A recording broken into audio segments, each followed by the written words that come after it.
அன்பிற்குரிய இறை மக்களே, உங்கள் அனைவரையும் புனித அல்போன்சா அன்பிய இறைமக்கள் அனைவரின் சார்பாக இத்திருப்பலிக்கு வருக வருக என வரவேற்கின்றோம். இயேசு கிறிஸ்துவின் போதனையை கேட்டு பலர் அவரை விட்டு சென்றனர். ஆனால் அவருடைய சீடர்கள் போய்விட நினைத்த போது சற்று கலங்குகிறார். எனினும் அவர்களுக்காக தன்னையே தனது போதனையோ மாற்றிக்கொள்ளவில்லை. மாறாக தன்னுடைய பணியை தொடர்ந்து செய்கிறார். ஆண்டவர் எத்துணை இனியவர் என்று சுவைத்து பாருங்கள் என்கிறது இன்றைய பதிலுரை பாடல். ஆண்டவரின் வார்த்தைகளை தியானித்து அவரது நன்மைத்தனத்தை அனுபவித்து இரக்கத்தை சுவைத்த எவரும் ஆண்டவரை விட்டு விலகுவதில்லை என்பதுதான் இன்றைய நற்செய்தியின் சாராம்சம். இயேசு கிறிஸ்துவின் அன்பை சுவைத்து பார்த்த நாம் அதை மற்றவர்களும் அறிய செய்ய வேண்டும் என்று புனித பவுலடியார் 2வது வாசகத்தில் கூறுகின்றார். புனித பேதுரு கூறியது போல வாழ்வு தரும் வார்த்தைகள் இயேசு கிறிஸ்துவிடம் மட்டுமே உள்ளதால் நாம் அவரை இறுக பற்றிக் கொள்வதோடு உண்மையான சீடர்களாக வாழவும் வரம் வேண்டி இத்திருப்பலியில் ஜெபிப்போம்.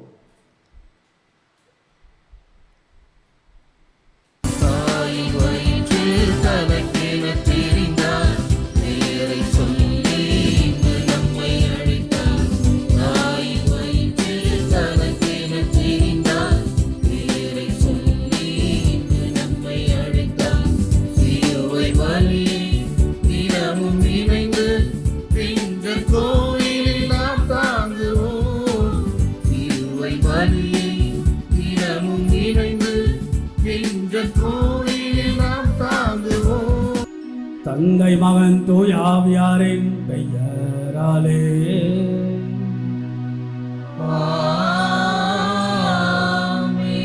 நம் ஆண்டவராகிய இயேசு கிறிஸ்துவின் அருளும் கடவுளின் அன்பும் தூய ஆவியாரின் தோழமையும் உங்கள் அனைவரோடும் இருப்பதாக.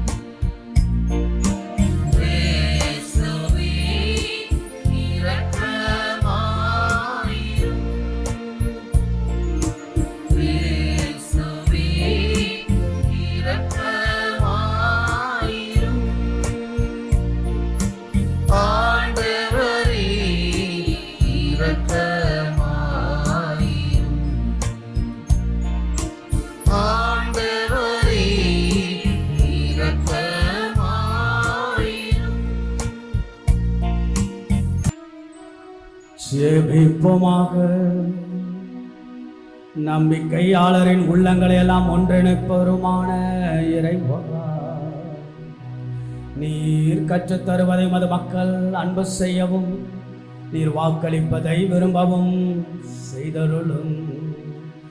அதனால் மாறி வரும் இவ்வுலகச் சூழலில் எங்கள் இதயங்கள் உண்மையான பேரின்ப உலகின் மீது என்றும் நாட்டம் கொள்ள செய்வீராக. உமோடு தூயாவியாரின் ஒன்றிற்குள் இறைவனாம் என்றென்றோம் வாழ்ந்து இந்நாளும் உடைய கிறிஸ்து வழியாக உம்மையே மன்றாடுகின்றோம்.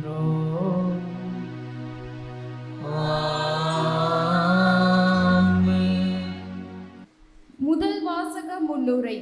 இறைவாக்கினர் யோசுவா இஸ்ரேல் மக்கள் அனைவரின் முன்னிலையில் நானும் என் வீட்டாரும் ஆண்டவர்க்கே ஊழியம் செய்வோம் என்றவுடன் கூடியிருந்த அனைவரும் ஆண்டவர் அவர்களுக்கு செய்த அனைத்து நன்மைகளையும் நினைத்து பார்த்து வேற்று தெய்வங்களை விட்டுவிட்டு நாங்கள் அனைவரும் ஆண்டவர்க்கே ஊழியம் புரிவோம் என சூள் உரைத்த நிகழ்வே விளக்கும். யோசுவா நூலில் இருந்து வாசிக்க உள்ள வாசகத்தை கவனமுடன் கேட்போம். யோசுவா நூலிலிருந்து வாசகம். அதிகாரம் 24, இறைவசனங்கள் 1, 2a, 15, 17 மற்றும் 18. அந்நாட்களில் செக்கேமில் யோகோவா இஸ்ரேலின் எல்லா குலங்களையும் ஒன்று கூட்டினார். இஸ்ரேலின் முதியோர்களையும் தலைவர்களையும் நடுவர்களையும் அதிகாரிகளையும் அழைத்தார். அவர்கள் கடவுள் முன்னிலையில் ஒன்று கூடினர்.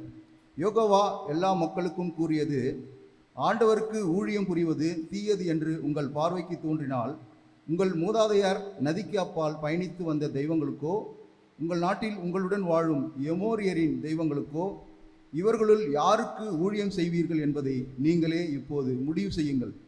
ஆனால் நானும் என் வீட்டாரும் ஆண்டவருக்கே ஊழியம் செய்வோம். மக்கள் மறுமொழியாக, ஆண்டவரை கைவிட்டு வேற்று தெய்வங்களை வணங்குவது எங்களிடத்தே அறவே நிகழாதிருப்பதாவது.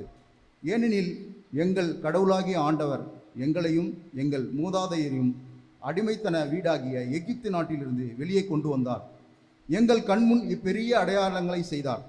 நாங்கள் நடந்து வந்த எல்லா வழிகளிலும் நாங்கள் கடந்து வந்த மக்களிடையிலும் எங்களை காத்தருளினார். நாங்களும் ஆண்டவருக்கே ஊழியம் புரிவோம், ஏனெனில் அவரே எங்கள் கடவுள் என்றனர். ஆண்டவர் வழங்கும் அருள்வாக்கு. இறைவனுக்கு நன்றி.